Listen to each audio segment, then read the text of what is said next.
Welcome to the Bioethics Babe podcast, where we examine the tough questions in human flourishing in light of science, faith, and culture.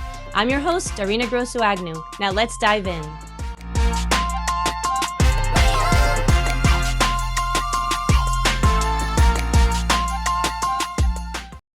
What if a woman takes the abortion pill and then just hours later regrets her decision? Is there anything that can be done? For years, many women have been told the answer is no. But what if that isn't true? Today's episode explores abortion pill reversal. We'll examine how the abortion pill actually works, the role of progesterone, what the scientific evidence shows, why major medical organizations oppose abortion pill reversal, and whether women are receiving truly informed consent before taking the abortion pill. My guest today is Dr. George Delgado, one of the pioneers of abortion pill reversal. He founded the Abortion Pill Reversal Network in 2012, has authored multiple peer-reviewed studies on the subject, serves as president of the Steno Institute, and has spent more than a decade helping women who regret taking the first abortion pill. His work has led to a network of more than 1,500 healthcare professionals, hospitals, and pregnancy help organizations standing ready to assist women seeking a second chance. Over 8,000 babies have been saved through abortion pill reversal. Whether you've heard about abortion pill reversal or are hearing about it for the first time, this conversation goes beyond the headlines to examine the evidence, address the criticisms, and ask these important questions. What information are women owed about the abortion pill? And if a woman changes her mind after taking the first abortion pill, what are her options? Dr. Delgado, welcome to Bioethics, Babe. Thanks for having me. It's great to be with you. It's my pleasure to have you on, and this is such an important topic, so we'll just dive right in. So you published the first peer-reviewed article describing the reversal of Mifepristone using progesterone. How did you discover abortion pill reversal? And what first led you to become involved in helping women who regret taking the abortion pill? Well, abortion pill reversal really started not because any doctors had big ideas, but actually it was because two women, thousands of miles apart at different times, asked Dr. Matthew Harrison and myself if we could help them reverse their chemical abortions. So it was really their ideas. And when it happened with me, it was a woman who was in El Paso, Texas, who contacted Terry Palmquist, who's a sidewalk counselor in Bakersfield, California. Terry has an amazing ministry, and she has an 800 number and carries a cell phone while she's counseling women outside of abortion centers in Bakersfield. And that day she got a call from Erin in El Paso, Texas, who said she had started the abortion pill process and wanted to stop her abortion. So Terry called me to ask me for advice. And I said, well, Terry, I've never heard of anybody reversing a chemical abortion, but let me give it some thought. And it was really there that the Holy Spirit put two and two together in my mind, because I had two sort of separate knowledge banks. One is I knew how to use progesterone in early pregnancy for women who have low progesterone levels in situations called threatened miscarriages. There we can supplement progesterone and preserve their pregnancies, save their babies when they may have miscarriages. I also knew a lot about how Mifepristone, the abortion pill, works because I had studied it and read about it even before it was approved in the U.S. in the year 2000. So I knew that it works by blocking the effects of progesterone. Well, then the idea came to me that although these women might not have low progesterone levels, their progesterone levels were being made functionally inadequate by the Mifepristone. So perhaps I could treat Erin the way I treated the women with low progesterone levels in early pregnancy, supplement progesterone, and perhaps the progesterone could outcompete the Mifepristone. So I came up with a protocol right there on the fly, and I contacted Dr. Jonalyn Bellacura, who I found on the internet, who was in El Paso, Texas, and who had had similar training to me in what we call NAPRO technology and knew how to use progesterone in early pregnancy. She agreed to use the protocol that I had devised, and she treated Erin, and I thought, well, that was the end of it. But a few weeks later, I got a phone call that the baby was still alive, and then I got updates throughout the pregnancy until finally I learned that she had a beautiful, normal baby girl at term, and that everything had gone very, very well. Wow. I mean, this is incredible, and I wish that more people knew about it, and this is why we're doing the episode on this, so that hopefully we can continue to let people know that this exists. Since right now, chemical abortion, or as other people would say, the abortion pill is the number one way that abortions are done in the U.S. So obviously, you're NAPRO trained. And many physicians see abortion as a separate issue from fertility and women's health. Obviously, you've spent your career both in family medicine and in APRA technology, as you just mentioned. Do you see abortion pill reversal as part of a broader philosophy of caring for women? Well, it really is because whenever we care for women or men for that matter, as physicians, we always want to first do no harm and secondly, do the best we can to help them. We want to do the best we can to help them always within ethical means. And so we want to make sure we have very good ethical guardrails so that we always do what is true, what is good, and what is beautiful. And in the case of abortion pill reversal, that really is very consistent with that ethic because we know that it's very safe. Our studies have proven that. So we're not doing any harm. Number two, we are doing a great good because we know that life is a great good. And so it's a great good to save the life of the preborn baby who really is in the jaws of death after being exposed to mifepristone. But it's also a great good to help these women because they're asking for help. We're not imposing anything on them. We're simply proposing. So we're honoring their autonomy for a good, for choosing a good. Not only that, but we've seen remarkable transformations in these women's lives. Really, if you think about it, she who would abort her baby now becomes the savior of her baby. So it's a wonderful, beautiful transformation. And that transformation we've seen has really translated to beautiful lives where women have really gotten their lives on track. And in my recent book, Abortion Pill Reversal, A Second Chance at Choice, the whole part two of the book is dedicated to women's first hand accounts about their own experiences with abortion pill reversal. So read the stories of how women's lives have been transformed and their families have been transformed. It's really, really quite remarkable. So I really see it that the abortion pill reversal is very, very consistent with what I try to do in medicine of doing no harm and then doing good for the patient. And a lot of doctors would have avoided the controversy of this or even getting involved in abortion pill reversal, et cetera. What has been a guiding force for you, a motivator for wanting to help women in this way?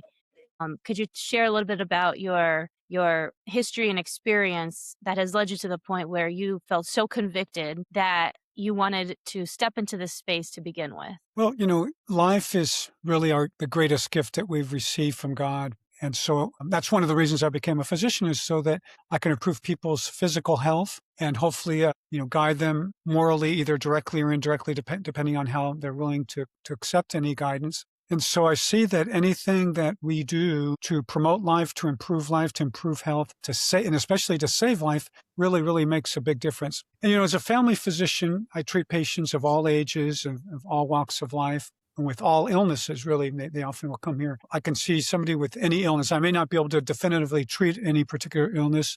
I may make a referral to a specialist, but I may be the first point of contact. So that really is a great privilege. And it allows me to see a lot of different things and allows me to help people with many different types of suffering. But when it comes right down to it, in my specialty, and really most physician specialties, there really are not very many instances where we directly and concretely save a life. And so being part of abortion pill reversal and being able to really directly save lives has been really a great joy and a great blessing for me. And that's really motivated me to withstand criticism and really persecution because I know I'm doing the right thing. And I know I'm doing something that these women, just really intently want. They're coming and asking us to help them reverse their chemical abortions. And I know that it's doing them a great good. This is what they want. It's a great good from an ethical and moral standpoint, of course, because we're saving the lives of their preborn babies. And we truly are giving these women a second chance at choice, not just right in that instant, but like I said, in a second chance at choice to leave different, wholesome, more purposeful, purpose-driven lives so that they can really get on the right track. Yes, and it's so beautiful. And as I mentioned in the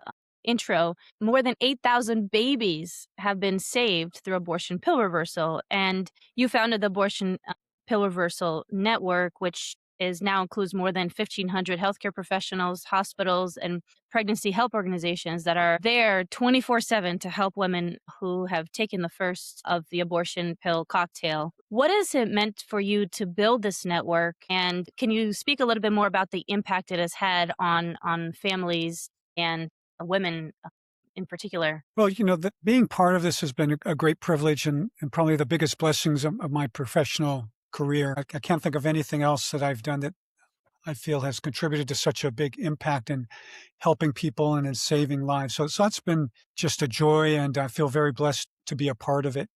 The impact I think that it's had has been really manifold. I talked about how these women's lives are often transformed, not just saving their babies, but in a certain sense, their lives are saved spiritually. And we see how many of them just turn their lives around and go on to live just really wonderful lives, contributing not just to their families, but also to society in general. It also has a transformative effect on, I think, indirectly on society too, because I think it makes people pause and think if they see that these women are changing their minds after starting their chemical abortions and are seeking abortion pill reversal, and that we as an organization are there for them and we're doing our very best to save the lives of these preborn babies from the clutches of death. And I think people need to pause and think, well, therefore, that preborn baby, that little tiny human being is really worth saving. And if that little preborn human being is really worth saving, then wow, then human life must be really important, must be a very, very great gift if all these people are going to such great efforts to save that one life. So I think that can be transformative on society too, is just so that people are more aware of the sanctity of human life and how special human life is and what a great gift it is. Yeah, yes, indeed. And we'll dive right into some of those details because, as you mentioned, this not only saves lives, but also encourages society to see the humanity and dignity of every human life, and the fact that when you can reverse an abortion pill, you see that it wasn't just a quote unquote bunch of cells as some people might try to make it, but that it's actually a baby, and that you're reversing a reaction from these abortion pills that actually saves their lives. And so let's go dive into that, because not everyone knows how the abortion pill works, or even what's involved in the process, or even what the difference between the abortion pill is and Plan B. So when people use abortion pill, quote unquote, and Plan B interchangeably, that's not quite correct. What's the difference between these two pills? Yes, I'm glad you bring up this question, because I found that even when I speak to medical audiences, sometimes physicians are confused about the difference. So let's talk about Plan B, or so-called emergency contraception. So that's usually a high-dose oral contraceptive, although there's one exception. There's a medication called Ella, Ulipristol, which is very similar in its action to Mifepristone, actually. But either way, they're both taken with a contraceptive intent. A woman who's not pregnant, who has so-called unprotected intercourse and doesn't want to be pregnant. So she takes it. If it's the usual Plan B, it's within 72 hours of her active intercourse. If it's the Ulipristol, the Ella, it's within 5 days of her intercourse. Now, there have been studies done that have looked at pregnancy rates after this and timing of taking. And it turns out that perhaps these drugs may be abortifacient by changing the lining of the uterus or changing how ovulation takes place, that ovulation is faulty.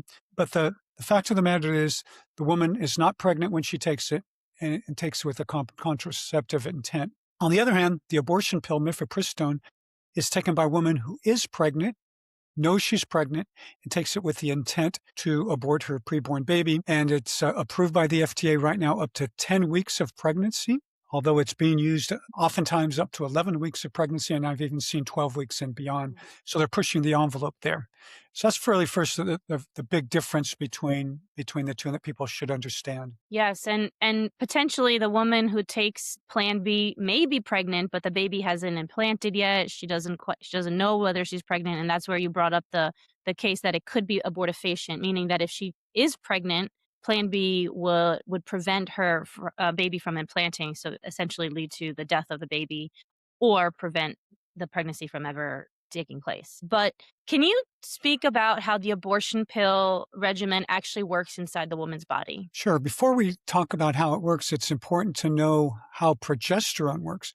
Progesterone is a hormone essential for pregnancy. The name tells all about it. It's an excellent acronym that was devised by the discoverer of progesterone many, many years ago, progestational steroid kinone. So progestation for the pregnancy. That's the important thing to remember about progesterone. And progesterone does many important things in the woman's body, even before she's pregnant. It's extremely important in preparing the lining of the uterus so it's very thick and luxuriant and ready to accept the 7-day-old embryo to implant. And then once a woman is pregnant, it really contributes to the adherence of the placenta to the wall of the uterus.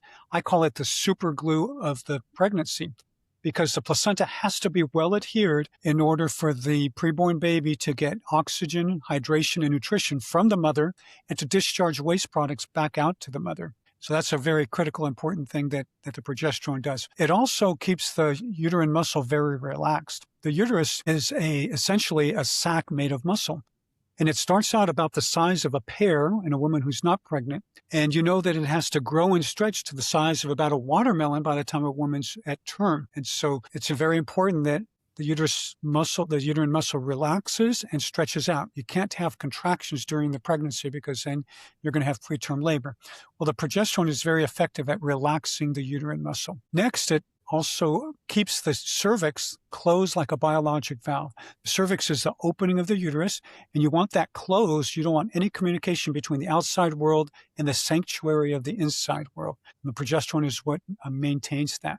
The progesterone also has effects on the breasts. So any woman who's ever been pregnant knows that in the first trimester, the breasts start to get fuller and tender. That's from the effects of the progesterone. The progesterone causes the breasts to develop, causes the breast lobules to go from immature type 1 and type 2 lobules to more mature type 3 and type 4. So that the breasts are actually ready to make milk. But at the same time, it inhibits the milk production because you don't need milk until after the baby's born. So it's a very elegant system there that God has designed. But now going back to the most important thing that we talked about, just to emphasize for our purposes, the superglue of the pregnancy of the placenta keeps the placenta well adhered to the lining of the wall of the uterus. Now, if you can think of a hormone being like a key goes into a lock, turns the lock, and opens a door. So that's the analogy that I use. The key is the hormone, the lock is the receptor, the door opening is the hormone effect, the superglue of the placenta. Now, all of us have had the unfortunate, vexing episode of having a key that fits nicely into a lock but doesn't turn a lock, right? That's called a false key. And so that's exactly what the Mifepristone does. It's a false key that goes onto the receptor, does not activate the receptor, so the door doesn't open, but at the same time, it's blocking access to the receptor from the progesterone. So what happens with that Mifepristone doing that then? That superglue starts to dissolve. The placenta separates from the wall of the uterus. The lifeline is cut off. The preborn baby dies of starvation and dehydration. That's how Mifepristone, the abortion pill, works. Now, there's a second drug in the cocktail I'll go into briefly here called misoprostol. And the misoprostol is taken by the woman 24 to 48 hours after she takes the Mifepristone, and that's to induce contractions of the uterus in order to expel the remains of the preborn baby. So the Mifepristone kills the preborn baby. The misoprostol ensures that everything is expelled from the wall of the uterus. So we have a window of opportunity between those two drugs. When a woman's taken the Mifepristone but has not yet taken the misoprostol, if she changes her mind, we offer her a second chance at choice. And how do we do that with abortion pill reversal? Well, let's go back to that key analogy. Now, that false key fortunately goes in and out of the lock. It's not a static situation. So we give supplemental progesterone. So we line up more of good guy keys, the progesterone.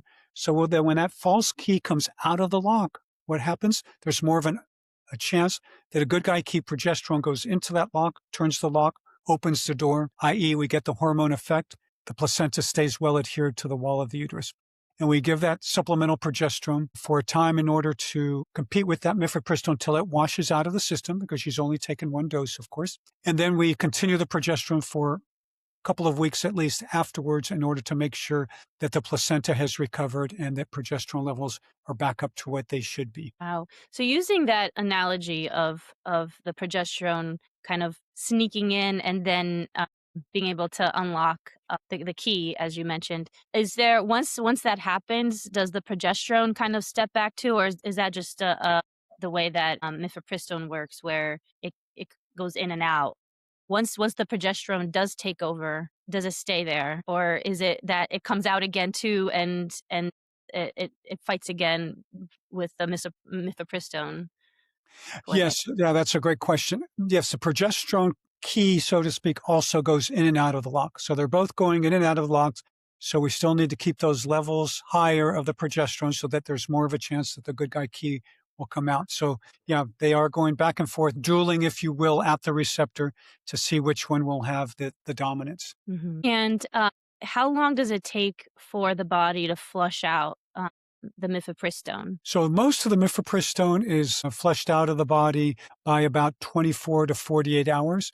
There still are some metabolites, some breakdown products that have the same action as mifepristone but are weaker that are detected 5 days or so out. So we want to be able to fight those also. And so that's another reason why we continue the progesterone and don't just give it for a few days. And what if a woman has taken both pills? Is there any chance for her, or is it just after she's taken the first pill? So yes, so if the woman has taken both pills, there still is a chance for her. And it's interesting because we do have some sort of indirect evidence for that. Well, first of all, we've had some cases here in the U.S. where we've treated women who've taken both. But in Mexico, the mifepristone is more expensive than misoprostol. So often in Mexico, they're using only misoprostol for abortions there. And a colleague of mine, Dr. Miguel Salazar, has been treating these women with progesterone and as well as piperodato, which is a smooth muscle relaxant to cause the uterus to relax. And he's been successful at reversing misoprostol-only abortions. There also was a recent study done in mice. There was a very elegant, interesting study where the mice were given misoprostol. One group was given misoprostol, and the other group was given misoprostol plus what we call a progesterone analog, a drug that works very similar to progesterone. And they found that the rats or the mice that got the progesterone-like drug and the misoprostol had fewer abortions, and a lot of the chemical changes that they were able to measure were reversed by the progesterone. So it turns out that progesterone actually does have a counteractive effect against misoprostol. Not a direct antidote the way it is against mifepristone, but it definitely can reverse some of the effects of it. So we'll be looking at research into that in the future. That's incredible to know that there are women who've been able to save their babies even after taking the second abortion pill. What about the statistics? So obviously, it's not a foolproof way to save the baby. The baby may be saved, or the mifepristone wins out, and the baby doesn't make it with this protocol. But is there a greater percent chance that the baby will be saved if it's taken, if the progesterone is given earlier, sooner after the woman has taken the first abortion pill? What does the science show? What does your data show in terms of success rates and timing? So first of all, our overall success rates in the different studies have been anywhere from 55 to 68%, which is much better than what we feel the survival would be if a woman took mifepristone and did nothing at all. And we've been able to calculate that to be about, at best, 25%. And so we definitely increase the chance of survival much more. And just to make a comparison with, for example, with statin drugs, which are given to prevent heart attacks and other things, it's been shown that they decrease the chance of heart attacks and major events and death by 20%. And that's considered very, very good. So we're doing much, much better than that in actually saving lives. So I think it is very remarkable that we are able to right now get those kinds of success rates. And we're doing studies in rats, and also we're going to be doing things in humans to look at other things that can help the progesterone work even better than that. So we're very, very excited about our success rates and how we're able to improve the chances of the baby surviving. And what about the timing? Why is timing so important? Yeah, so timing. So we feel timing is very important. So far, it's interesting, though, our studies, we haven't been able to scientifically prove that giving it earlier makes a difference. Intuitively, we think it does. And so our next study, we're really going to focus on that to get very good data on when women actually take it, because the studies we've done so far, the reporting has not been that accurate. We know that the women included in our studies have taken it in less than 72 hours after taking the mifepristone, but their recollection hasn't always been the best as to, what was it, 12 hours, was it 24? So we're going to really focus on that in our future studies so we can determine what it is. We're fortunate, however, that right now, through the Abortion Pill Reversal Network, we have such good response times that most women are getting getting the progesterone to reverse their mifepristone at between 24 to 48 hours. So very, very tight window. And many of them are even getting it before the 24-hour mark. So we're very, very encouraged and happy by that, and want women to contact us as soon as possible if they change their minds after starting the abortion pill process. That's incredible. That's very quick turnaround. And these 1,500 healthcare professionals in hospitals and pregnancy health organizations, are they mostly in the U.S.? How many are international? And is there an increase in how many new healthcare professionals are joining the network? What does that look like? Yeah, so we're continually recruiting, and more doctors are confident that abortion pill reversal is safe and effective and that women really want it. And so, yeah, we're gaining more members in our network every year. We've helped women in all 50 states and in 99 countries. So it truly is an international effort. Most of the cases have been in the U.S., but there have been many cases throughout the world. We've also helped spawn different networks across the world. One story I really like to tell is early on, when I was still running the network, I got an email from Dr. Alexei Fokin of Russia. He's in St. Petersburg. And he wrote to me saying, Dr. Delgado, I saw your website. I translated it into Russian, and now I'm treating women in Russia who want to reverse their chemical abortions. And I've been very successful. So he's been doing that for years now. And in Russia, which we think is a totalitarian country, that they used to highly promote abortion, of course, that now the main medical body there, akin to our American College of Obstetricians and Gynecologists, has essentially approved of abortion pill reversal. And the government Ministry of Health, which is like our FDA and our CDC, has sanctioned abortion pill reversal and even laid out steps that doctors should take when a woman changes her mind and wants that second chance at choice. So essentially devised their own protocol. This is published in their official regulations. So great news for what's happening in Russia with abortion pill reversal. About 6 years ago, I traveled to Switzerland and there met with some people who are interested in abortion pill reversal. Since then, they've started their own network. There's a network in UK and Ireland headed by Dr. Dermot Carney, who is a hero of the pro-life movement. Dr. Carney almost had his license revoked in the UK for offering abortion pill reversal, but he was very brave. He appealed that decision and fought it, and his right to offer abortion pill reversal was reinstated. So now he's again offering that in the UK and in Ireland. There's also Dr. Miguel Salazar also has his network in Mexico. They field calls from Mexico and throughout Latin America, which is great because of the language consistency there. And in Australia, Dr. Joseph Turner and others have started the Australian Mifepristone Reversal, or AMR, network. And they've been publishing studies. I think they've published 3 different studies already and making great progress in the science and in the development of abortion pill reversal. That's so encouraging to hear, and especially as you described how Russia has really embraced this. It's something that America should take note of, right? In terms of our medical institutions and in terms of our FDA, et cetera. So we'll talk a little bit more about that and why there's so much resistance here in the U.S. to that.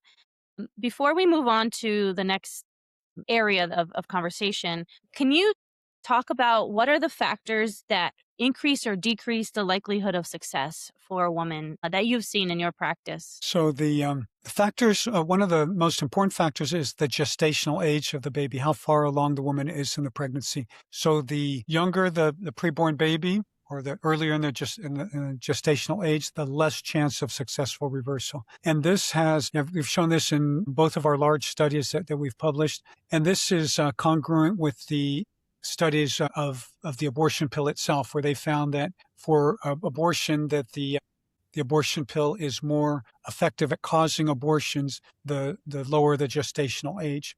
And so that makes sense because it probably has to do with the number of receptors, progesterone receptors, or fewer receptors in a smaller preborn baby, more in a bigger, and maybe other factors too. But we also have found that. We've also found that dosing matters, the dosing of the progesterone, that higher doses of progesterone are more effective.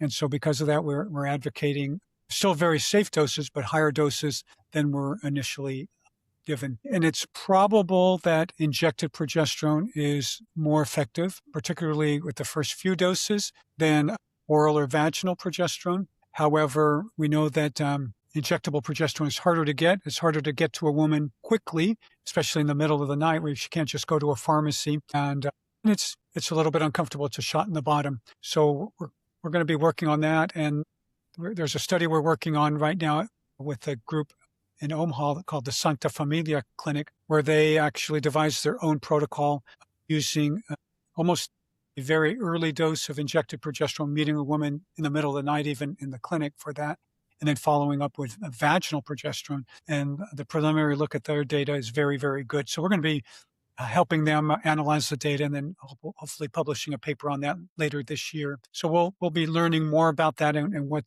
the optimal dosing is, as well as what the optimal route of administration is. And what's the current protocol for dosing? And also, you mentioned that the babies who are a little older have a higher chance of surviving, although younger ones can also survive.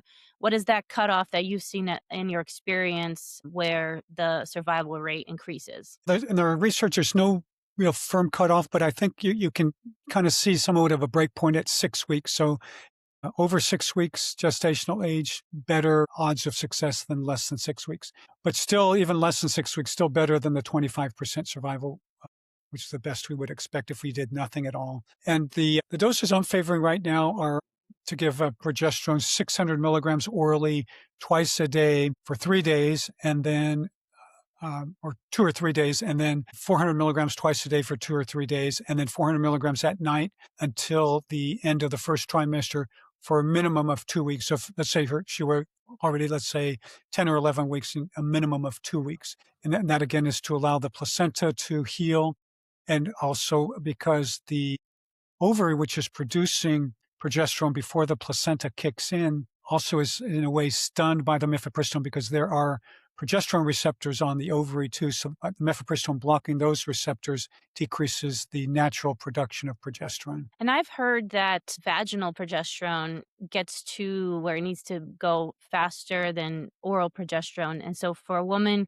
who may not have access to an injection, do you recommend vaginal progesterone? I know that you said that's what the protocol is, but just in terms of have you seen a difference in success rates, whether between vaginal or oral progesterone? So far, we have not seen any improvement with vaginal progesterone. And with our latest study, it mostly probably had to do with the fact that only a small number of women were using vaginal progesterone. So the answer to that question is we really don't know.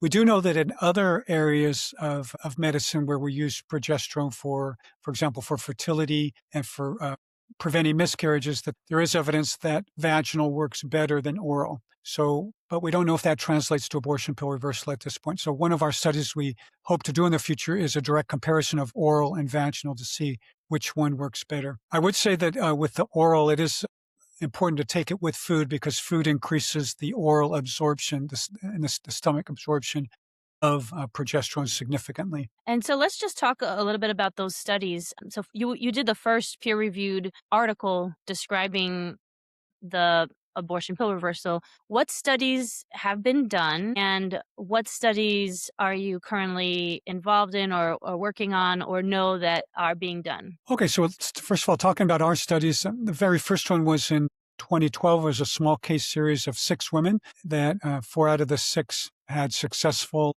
reversals. So that's kind of what really got us excited and going. And that's when I started the network because I knew that this was something important to pursue. Then in 2017, Dr. Mary Davenport wrote a very important article where she did a systemic review of the very early mifepristone abortion pill studies before they added misoprostol to the cocktail. And that's where she determined that survival rate for a baby who's exposed to mifepristone only and where the mother does nothing else is at best 25%. So that's where we get what we call an historic control.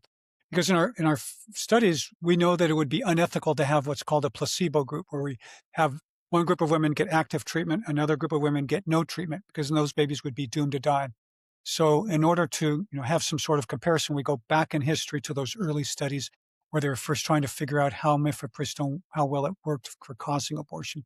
So that was an important study in 2017 by Dr. Davenport. In 2018, we published our first large series looking at over 500 women who had attempted abortion pill reversal. And that gave us a good look at the high-dose oral protocol, a 68% survival in that small subgroup, as well as in the injection subgroup, 64% survival. And in all comers, even women who had only taken one dose of progesterone, the success rate was 48%. We also had a subgroup there where we were able to get delivery data on them, and we saw that there was no increased risk of birth defects, and there was actually a decrease in preterm labor, which makes sense because progesterone can be used to prevent preterm labor. Our next study then was just published this year, and there we looked at 765 women who attempted abortion pill reversal. In this study, we had very, very good safety data, and we saw that complications, including heavy bleeding, blood transfusion, hospitalization, emergency department visits were less than 10%, and that there were no maternal deaths, and there were only 2 women requiring blood transfusions, one of them who was very anemic even before she took the abortion pill, so she was kind of set up for that. So very, very good safety data there. We have mentioned the Sancta Familia study we're working on. We're trying to get a study going that would be a prospective study that would follow women, what we call prospectively, which means we would contact them if they wanted to be in the study within a day or 2 of them starting progesterone, and then ask them the questions as we go along so that we will get better data than just looking back at time at records, which is what we did with the previous studies. Mm-hmm. And then the other study we've designed and submitted a protocol is actually a randomized control trial, and we're very excited about that. And this would randomize women to either oral or vaginal progesterone, with them not being able to choose the group, so that it eliminates some bias, and then treating them and following them. So that study is a very well-designed study. Unfortunately, the FDA is blocking that study and has been blocking it for about 4 years, saying that the latest thing they're saying after years of silence and not answering our questions, now the FDA is saying that, well, you need to have a expectant management group, and that would be a group akin to a placebo group where the women got no treatment at all. And so we responded to them, well, this is unethical because these babies would be doomed to die. And by the way, we want to remind you that mifepristone, the abortion pill, was approved by the FDA using a study that did not have an expectant management group and actually was not even a randomized controlled trial. And their response to that was pretty much, so what? Then we told them, well, even from a practical standpoint, when women call the abortion pill reversal hotline, they're calling because they want to reverse their abortion. So how are we going to convince a woman who calls that hotline to join our study if there's a 50% chance she'll get no treatment? And they said, oh, that'll be easy. All you have to do is tell the women that there's no proof that abortion pill reversal works. And that, of course, we know that I just described to you all the proof. And so they would expect us to, first of all, lie to these women. And secondly, they would expect these women to be gullible enough to believe our lies. So that's where we are with the FDA, with that study that I think would be really a groundbreaking study. Now, others have published papers.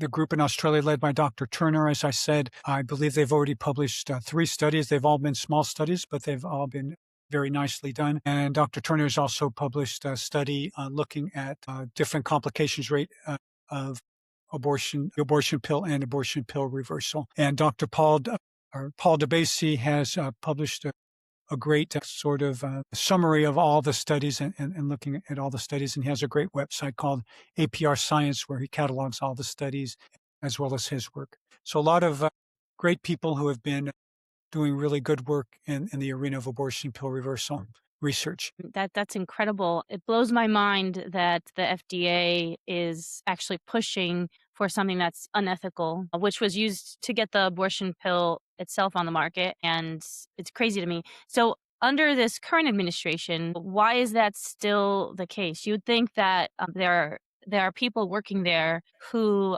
are, interested in preserving life and preserving the dignity of preborn babies. Do you have any insight into why that is happening even now? I don't have any insight. I can give you some speculation. I can tell you that we've made some overtures to different people there, and so far that has been unsuccessful. Of course, the the chief of the FDA recently left his position, and so now we have an interim director, so that may lead to some uncertainty. What we'll see about that, but I think there are probably several factors. And again, this is my speculation. I don't have a lot of this based on solid evidence, but we do know that the people who run the FDA at the middle management kind of levels, if you will, are kind of embedded career bureaucrats. And we've heard about the deep state in Washington, where we have people embedded who kind of do what they want and don't always follow the direction of the elected leaders. I think there may be some of that going on there, and some sort of institutional bias. We've seen from other publications and other actions by FDA and CDC that leads me to believe that there is institutional bias in favor of abortion. And when we talk about a little later, if you like, about how what I call the medical abortion complex has really come out vehemently against abortion pill reversal and why they do that. But anyways, part of that medical abortion complex, I feel really is the CDC and the FDA. They're cogs in that wheel. And so these people some of them may be ideologically wed to abortion. And so therefore they see abortion pill reversal as a threat. And so they are biased against it. So I think that's a definite possibility. A second thing is that RFK Jr., the HHS secretary, has pledged and apparently has initiated a full review of how Mifepristone was approved, which was actually approved by breaking rules and laws. And so really, in a sense, it was approved illegally. So he has undertaken a full review of that. It appears that they're being very cautious and they want to be very careful and thorough with that review because of the political implications of possibly taking Mifepristone off the market. So I think perhaps while they're doing that review, they may be very hesitant to want to approve a study that's looking at abortion pill reversal that, at least philosophically is a challenge to the whole abortion mentality. So that also may be a factor. It's mind-blowing, right? Because even if someone is ideologically wed to abortion, you would think that they're actually wanting the choice, the woman's choice, right? This is about a woman's choice. This is a woman who has taken the first abortion pill and she regrets it. So she wants to save the baby, right? So it's mind-blowing that even someone who is pro-abortion wouldn't want a woman to have the choice, as they say they want a woman to have the choice. Yeah, yeah. And it's even more mind-blowing in the fact that they insist on being called pro-choice. They don't want to be called pro-abortion. They want to be called pro-choice. But if they are pro-choice, why do they refuse a woman a second chance at choice? And I think the answer to that question is a quote that I have in my book, Abortion Pill Reversal, A Second Chance at Choice. Dr. Daniel Grossman is at UCSF, and he's a big abortion researcher and promoter and has been a long time critic of abortion pill reversal.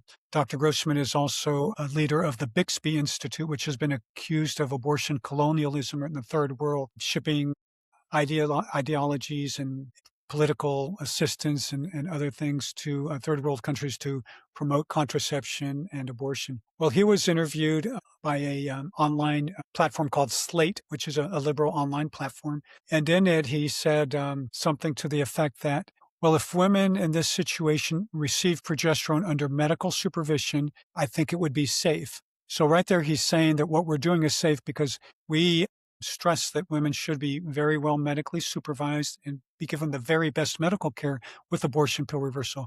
And our doctors and clinics always do that. So first point, he agrees with us.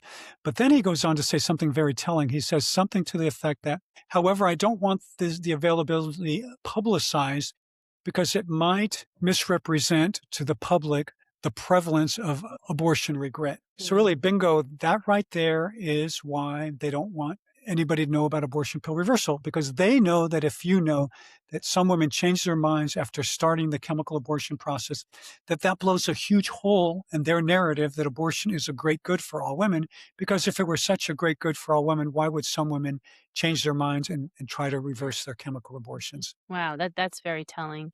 And for anyone who's interested in learning more about how the abortion pill was approved by the FDA, and as Dr. Delgado mentioned, some of the illegal ways that it was approved, we actually did an episode with Dr. Donna Harrison, and she goes in great depth into that. So if you're interested in learning more about that, just listen to that episode. What additional research would you like to see? Obviously, the one that you mentioned that right now is stalling at the FDA.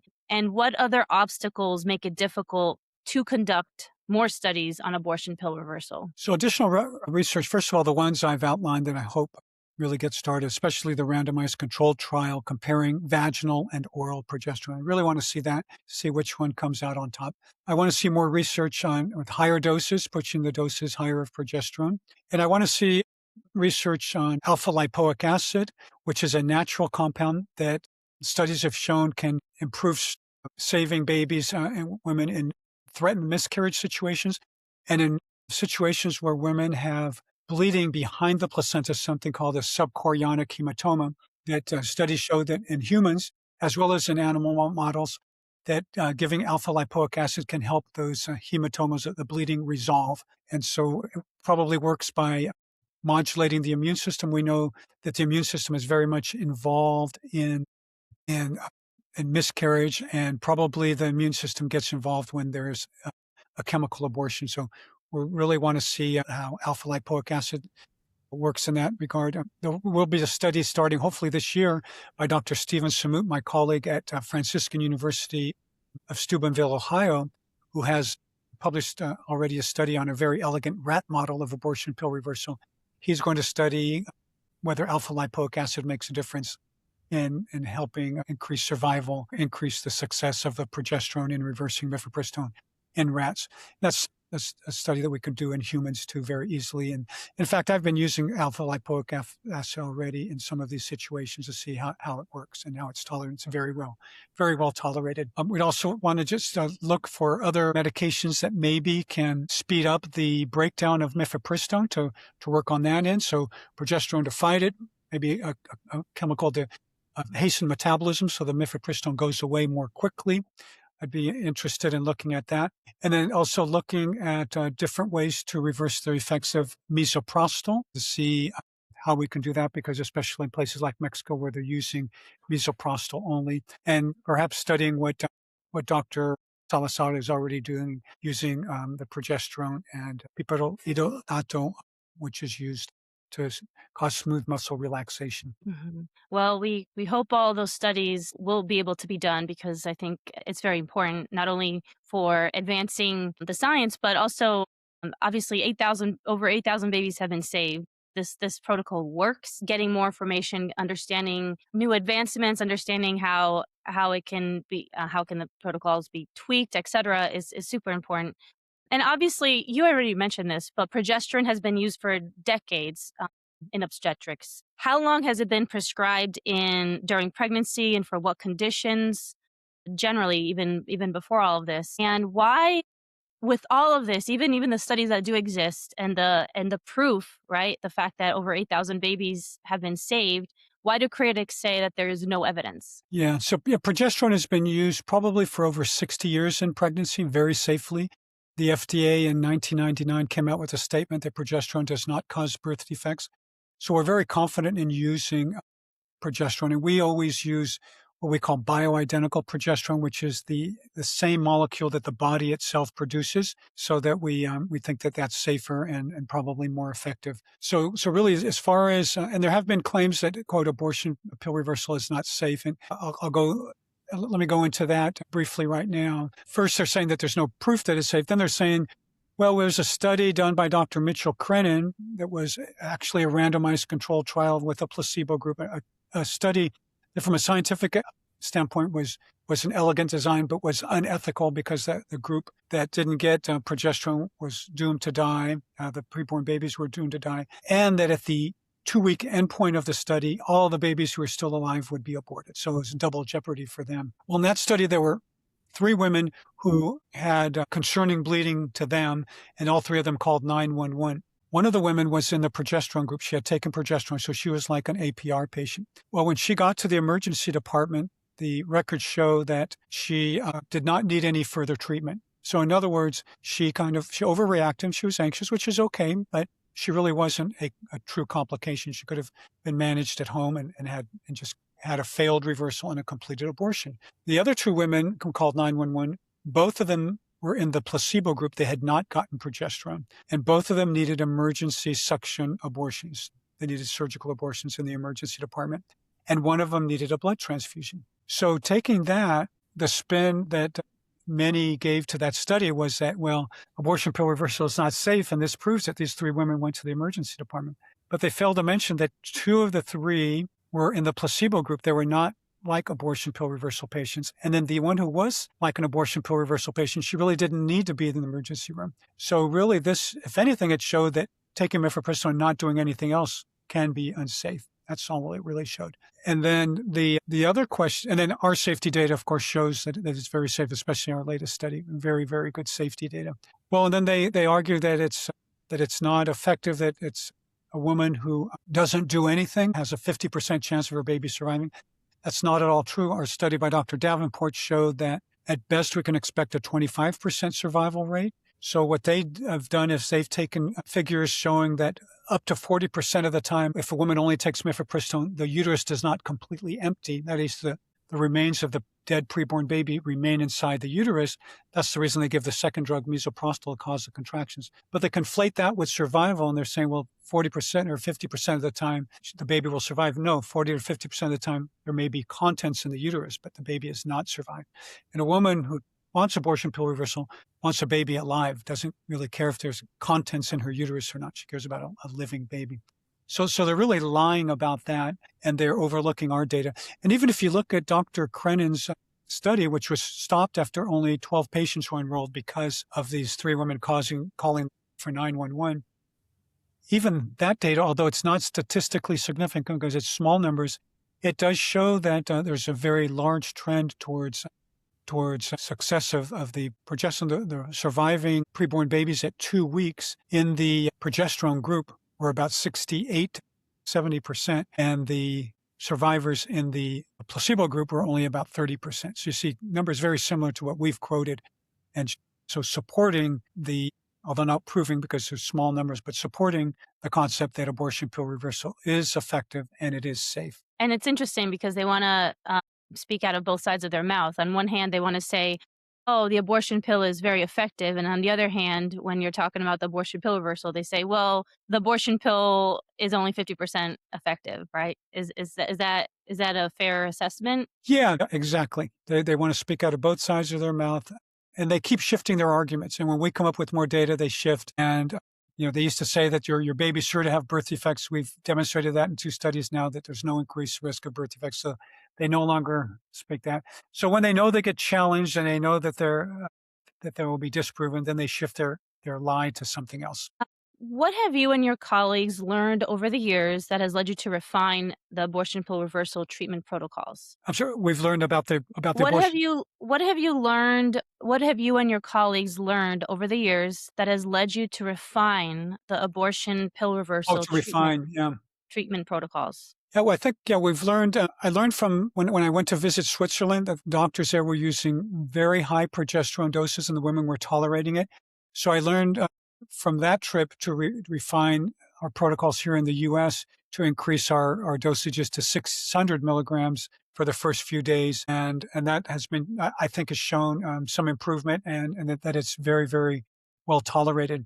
Our experience has also led us to be maybe a little more aggressive in dosing with gestational age less than 6 weeks. So maybe even given higher doses than that for a day or 2, and sometimes multiple routes. So some colleagues have tried that, and I think that's been beneficial and has been safe and very, very well tolerated. As well as our experience has led us to try to get to these women as soon as possible and to be available really 24 hours a day, 7 days a week, and not just normal business hours because the clock is ticking. So that's been important. The other thing I think we've all learned is that these women require a lot of support and counseling because they're very vulnerable. They've made a choice first to abort their babies, and now a choice to save their babies, but there's still maybe some doubt in their mind, and we want to support them and make them feel comfortable in their decisions, make sure that they don't feel alone or abandoned. Because in my book, I talk about how I feel that choosing abortion is very similar or analogous to choosing suicide, in that the person feels like she is boxed in a corner and has no way out. And that's really how people, if you read suicide letters, people write about that they feel that they had no way out of the bad, bleak situation other than taking their own lives. And so I think it's very much the same with some women who choose the abortion pill. And in fact, in one of the testimonies in my book, Sarah Herm actually wrote a letter to her preborn baby, and that letter is in the book. And there she writes to the baby telling her how much she loves her, very much like suicide letters where they often write how much they love their family and how much they'll miss them, and how she feels like this was the only thing she could do. She said, because your daddy did not want you. And so she explains that she feels very much compelled, pressured into having the abortion. Then at the end, she has a PS where she expresses some hope and hope that somehow this could be undone. So she's, even before she's taken the progesterone, she's already kind of foreseen that maybe she can try to reverse the situation.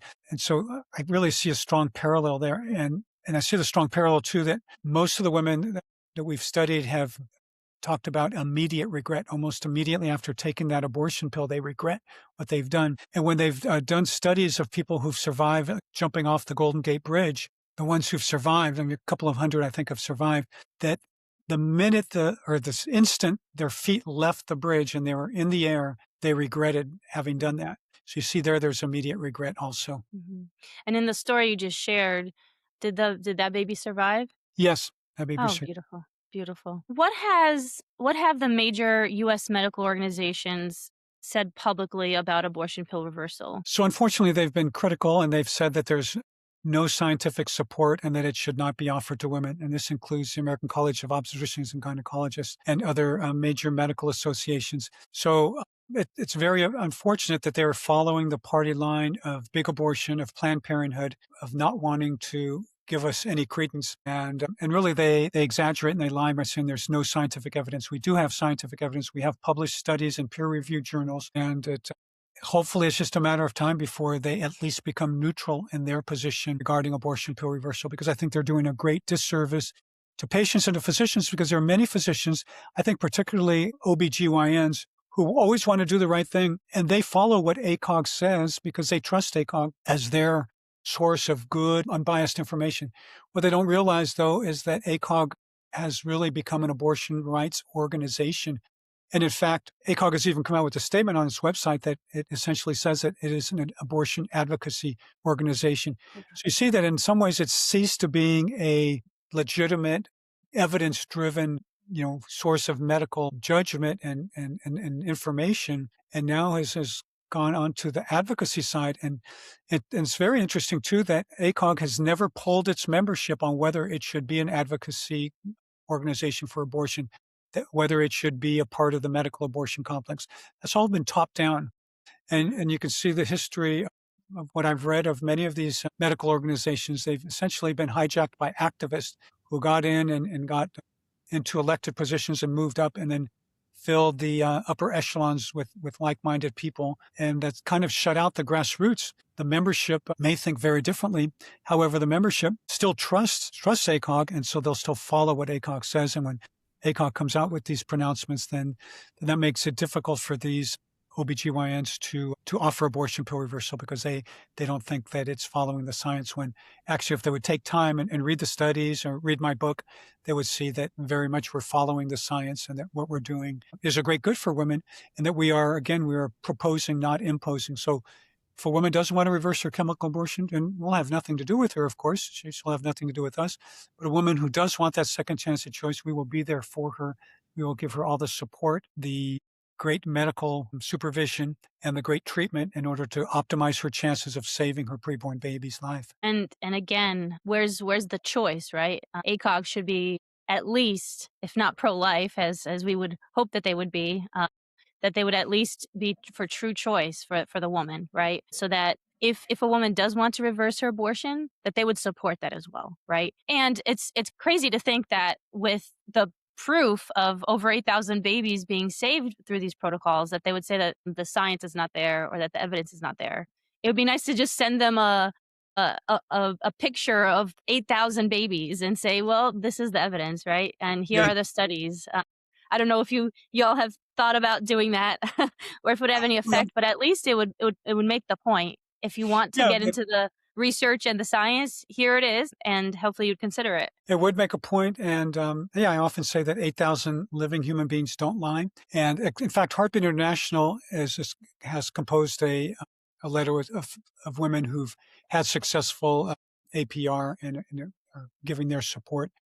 And it's also important to know that there is a great medical organization, American Association of Pro-Life OBGYNs, APLOG, of which I'm a board member, that has been very supportive of APR and sees how important it is for women to have that second chance of choice. So I'm very grateful that APLOG has been very supportive in supporting research and publishing their committee opinions on abortion pill reversal and really being an ethical voice for physicians who want to do what's right for the patient and her preborn baby, treat both patients. Yes. As you mentioned, some will claim that the abortion pill reversal will result in children being born with birth defects. And as you mentioned, that's not the case. But what do the studies show on this? The studies are very clear. First, the biggest case series have been our studies, and now, so hundreds of babies born after successful abortion pill reversal with no increased risk of birth defects. In both those studies, the birth defect rate was either lower or about the same as the general population, which was what you would expect with any group of babies to have some baseline. Usually, in the general population in the U.S., about 3% of babies will have birth defects, what we call major birth defects.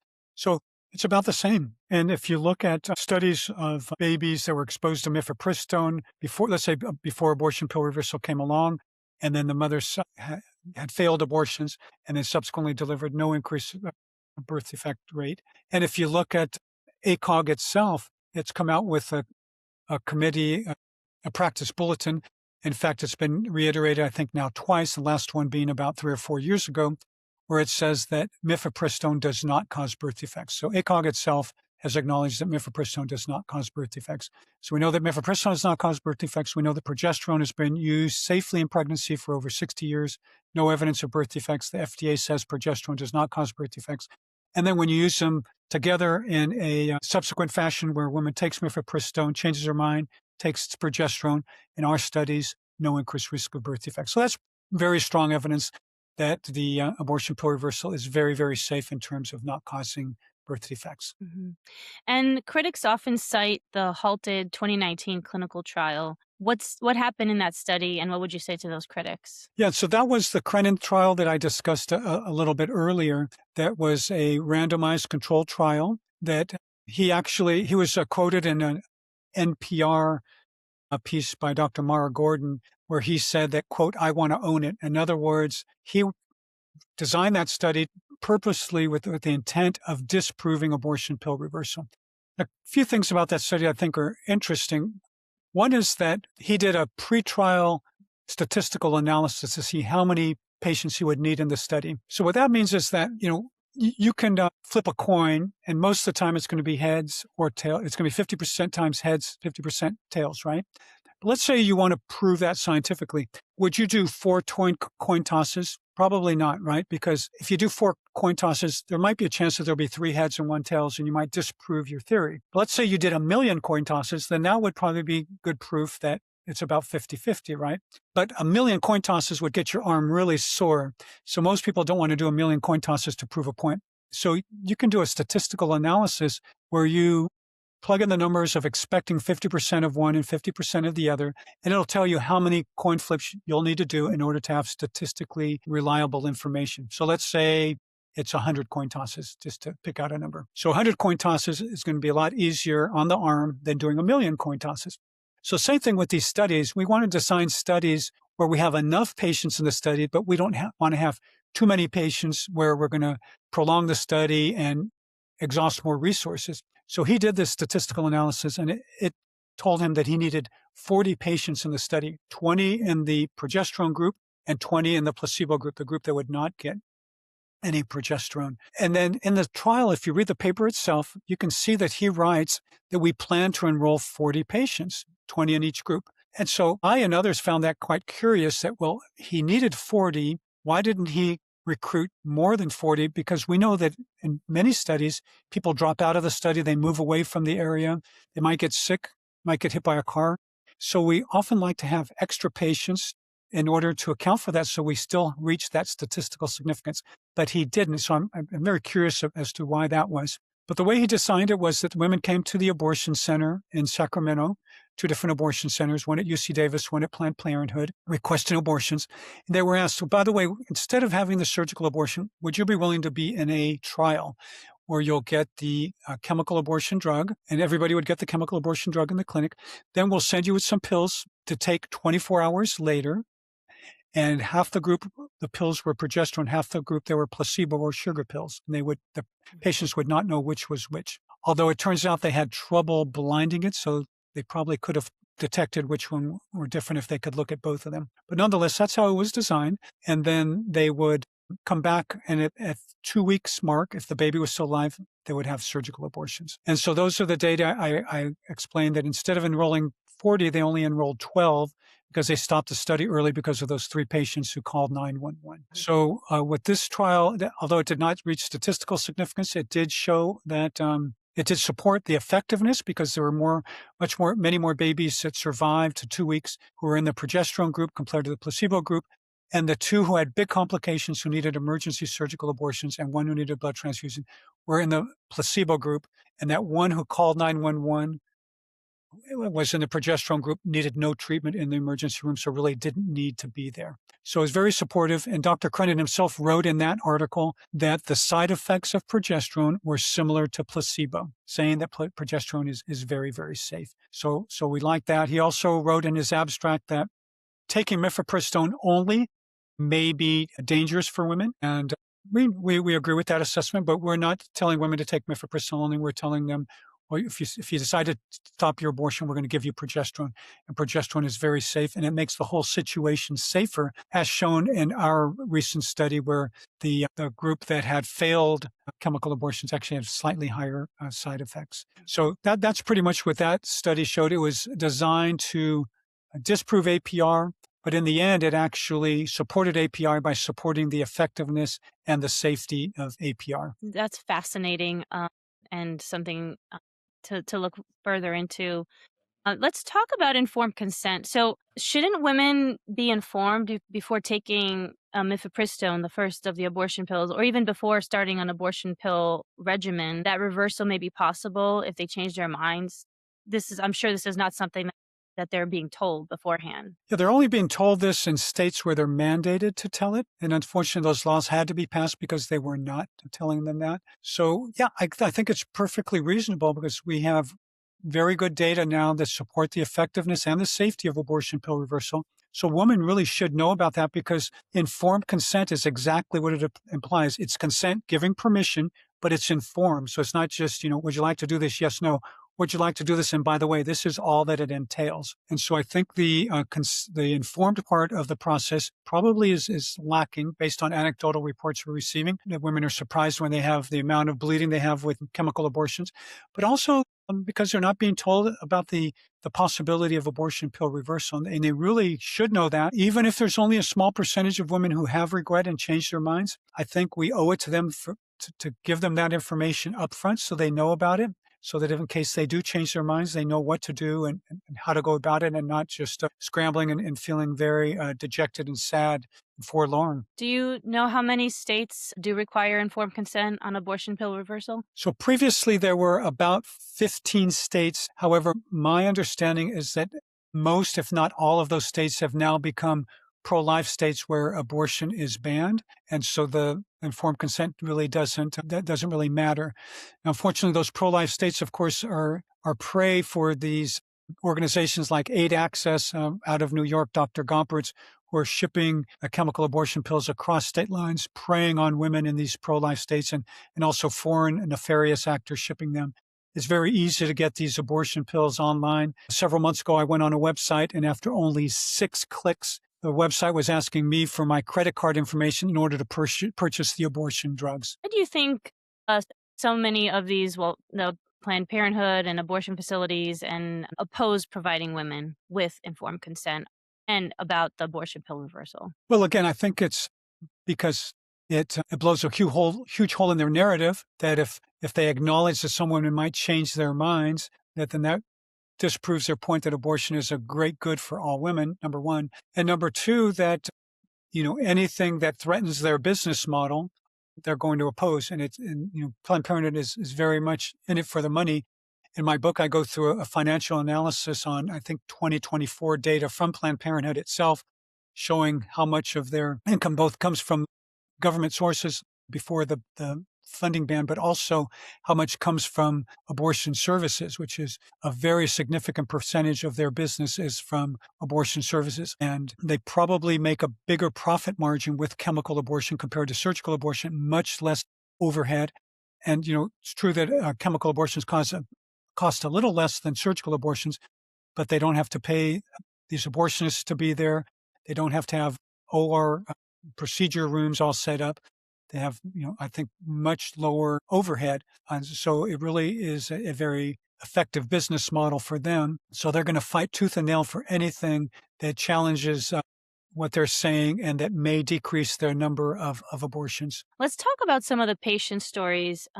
What is it like to receive a phone call from a woman who immediately regrets taking mifepristone? Well, first of all, when a phone call like that comes, you drop everything because this is an emergency situation.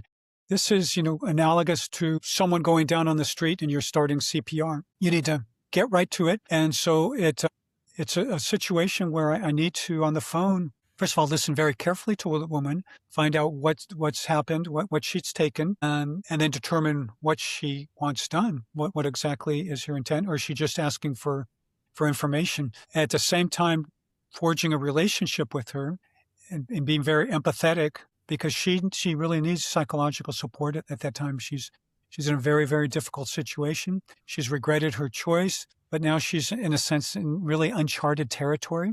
She's never probably been in a situation like this before. So I need to be very transparent. I need to be very helpful, very informative, at the same time, very, very supportive and show a great deal of empathy to forge that relationship so that she can trust me. And then after I've determined, what has happened, and I've determined that she's expressed that she wants to reverse her chemical abortion, I ask about her medical history to make sure there's no kind of contraindication, anything that would make this dangerous. Find out about any other medical problems that she currently might have, any medications that she's taken, make sure there's no drug interaction, make sure that there are no allergies to medications or to peanuts. And then after going through all that and determining that she would be a candidate for abortion pill reversal, I always want to ask her a second time. I say, okay, so do you understand everything I've said?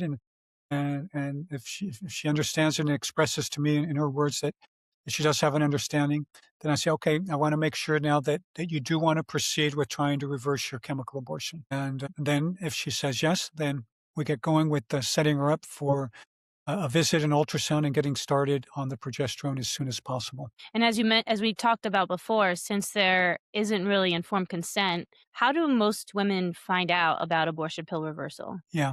So yeah, like you said, there's really not informed consent on the abortion side. There's great informed consent on our side. And the way that most of them find out is with their magic phones. They go on their phone and they search, I regret my abortion. I want to stop my abortion. How do I reverse my abortion? And then when they do that search, it comes up abortionpillreversal.com. And they see that there's a website where they can go and the first thing usually is they go to the website and they read a little bit about it. And then there's a chat function on the website. Often we'll start chatting with the operator there. Then if after some questions are answered, she's willing to talk to somebody, then she talks to the operator. The operator does an initial screen. And if she's determined that, yes, she has taken mifepristone, then she connects her with the hotline nurse, who's an RN, who will then gather more information, answer more of her questions. And then so usually by the time she gets to me, she's already had several go at it with asking questions and answering questions. So although it may seem redundant, I think, repetition is important because, she's in a stressful situation. She may not be hearing everything. So that's why we carefully go over everything to make sure, we want to make sure that she fully understands and that her consent to start abortion pill reversal is very much an informed consent decision. Mm-hmm.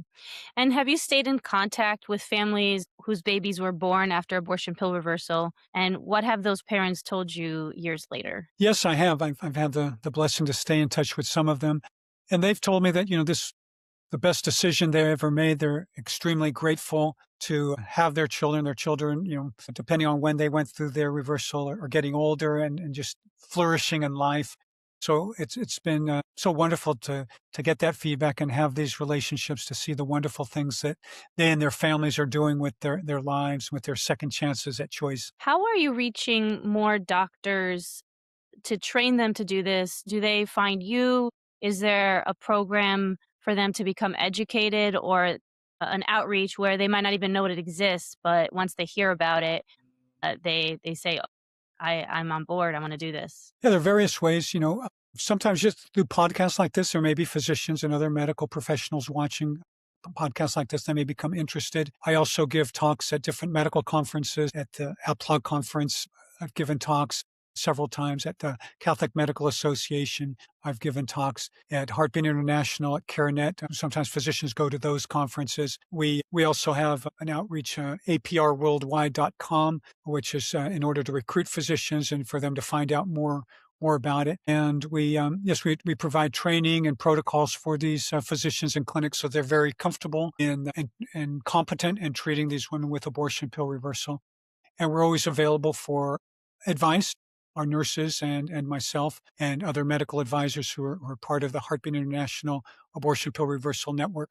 So we have a great support structure, and we're always looking for competent, caring, and ethical physicians to be part of our network. And hopefully having you on this podcast and doing this episode will reach more physicians who may not even be aware of it, and have them join you in this mission. So one of APR's missions is to continue improving treatment protocols. Where do you think abortion pill reversal research and patient care could be in 5 or 10 years from now? I think in 5 or 10 years, we'll probably still be using progesterone because that's so important to pregnancy. But I think we'll be using other supplements and medications with it to help it work better. I think we may even have antibody treatments that can bind mifepristone and take it out of the circulation. There's a medical precedence for that. For example, with digoxin toxicity. Digoxin is a heart medicine, and for patients who get dangerous high levels in their blood, there's a medication called Digibind, which is an antibody against digoxin, so it binds it up so that it can't exert its effect. I foresee something like that for mifepristone. I foresee other medications that would stop the production of and the action of prostaglandins that cause contractions in the chemical abortion process. And I see more of probably using alpha lipoic acid and maybe similar supplements that work on the immune part of it. There is some research on helping treat women with recurrent miscarriage. Very early research I've been peripherally involved with, using mesenchymal cells from the placenta that help stymie the immune response that leads to miscarriage. And so I see that the immune system probably will be a rich area of study in the future for this, because we know that during the pregnancy, the immune system is kind of turned off in a way to ignore the baby, because the baby is different from the mother. So we can't have the mother's immune system attacking the baby. Well, we can maybe use concepts learned in that in order to stop the abortion process and turning off those immune cascades that have been set in place by mifepristone and or misoprostol to attack the preborn baby and the placenta. And perhaps we can attack it from that angle too. So I see a lot of different things in the future that we will refine and improve our treatments. That's super exciting to hear, and you're already doing such amazing work. A few rapid fire questions before we wrap up. What is one thing that every OBGYN and every physician should understand? Abortion pill reversal is safe and effective, and women who are afforded that opportunity are extremely grateful. And what is one thing every woman considering the abortion pill deserves to know before making that decision? Well, she deserves to know that if she changes her mind, that there is a second chance at choice, and that's called abortion pill reversal. And what is the biggest myth about the abortion pill reversal? The biggest myth is that it's not safe and that it's unproven. Our research has shown that it's safe, and definitely we have very good evidence that it's effective also. And after everything you've experienced and done in this field, what gives you the most hope? What gives me the most hope is seeing that women who are very grateful after abortion pill reversal. Even those who've had unsuccessful reversals express great gratitude that they were given that second chance at choice, that they had the opportunity to try to save their preborn babies.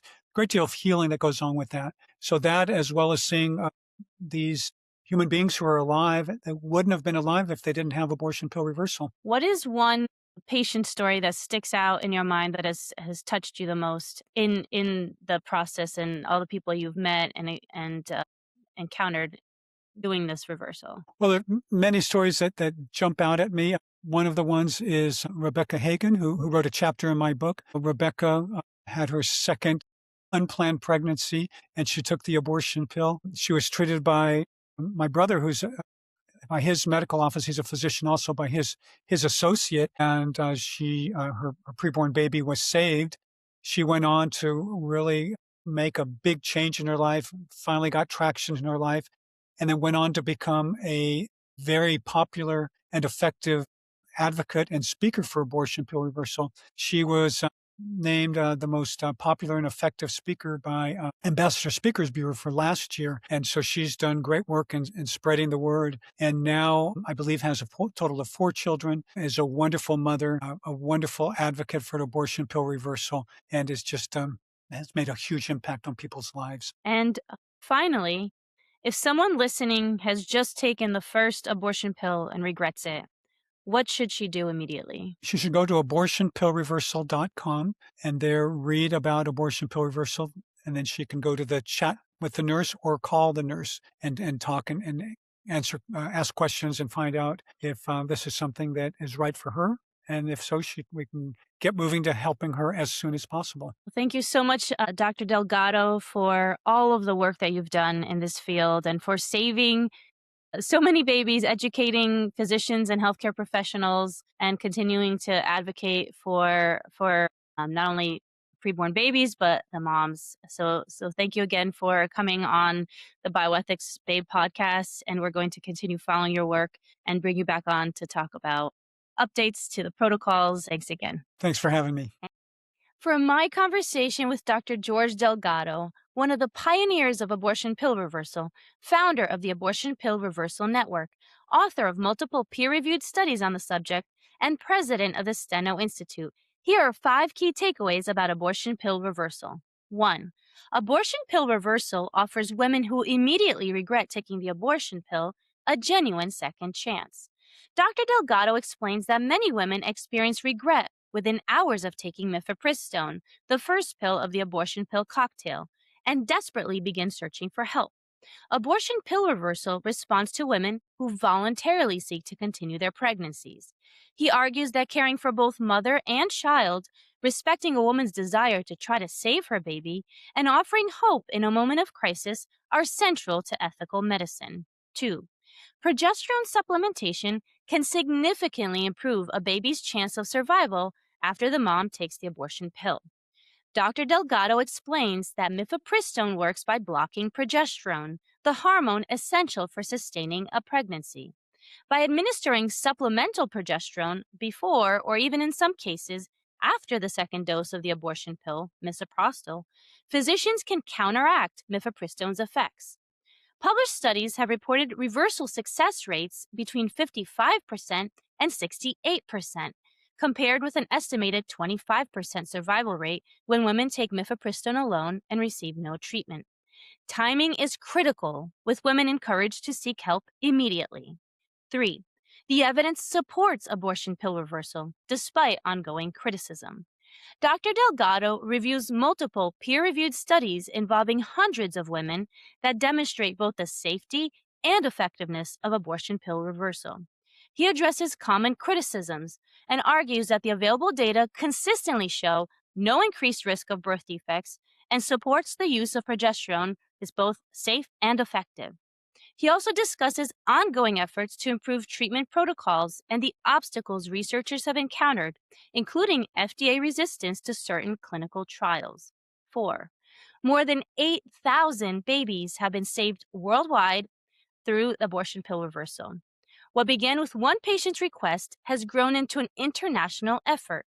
The Abortion Pill Reversal Network now includes more than 1,500 healthcare professionals, hospitals, and pregnancy help centers. and has assisted women in all 50 states and 99 countries and continues to expand globally. Dr. Delgado believes the network has not only saved thousands of babies, but has also transformed the lives of many mothers and their families by giving women a genuine second chance. 5. The debate over abortion pill reversal is more than about medicine. It's about informed consent, ethics, and whether women deserve a second choice. Dr. Delgado argues that women should be informed before taking the abortion pill, that reversal may be possible if they change their minds.